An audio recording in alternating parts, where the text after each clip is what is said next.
Qani olinglar. Qani oldik. Do'stlarim, qarash. Nimaga osh qora kuydirib yuboribdi? Sening choyxonaga birinchi marta borgan do'sting. Garang, choyxonada osh dezraga bo'ladi. Shunga qora bo'ladi osh. Choyxonaga kelib turish kerak shuning uchun. Akalar kamchilik yo'qmi? Yo'q, rahmat. Endi kamchilik bor. Nima kamchilik? Kamchilik. Qishga bir dona ko'mir olib bering menga.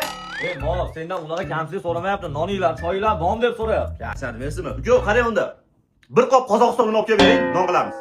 Oshna tez kelib tursan biz bilan chaqirganda yo'q demasdan, mashinaga bo'lmaydi, sharmanda bo'lmaysan. Sen bilan biz borib, maktabni bitirganda bitiruvda ko'rishganmiz. Shu boysani endi ko'rdik. Yaxshi ham qo'shnisanlar. Qo'shnami uchta uylar yozdi.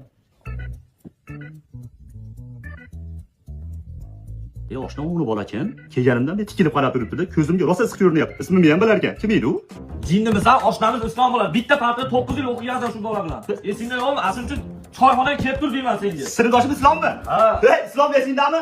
Maktab paytida zebra tushgan bor edi-yu. Polni tagiga tushirib o'rgansan sen. O'zingni bos, o'tir. Akalar mana sıra keldi.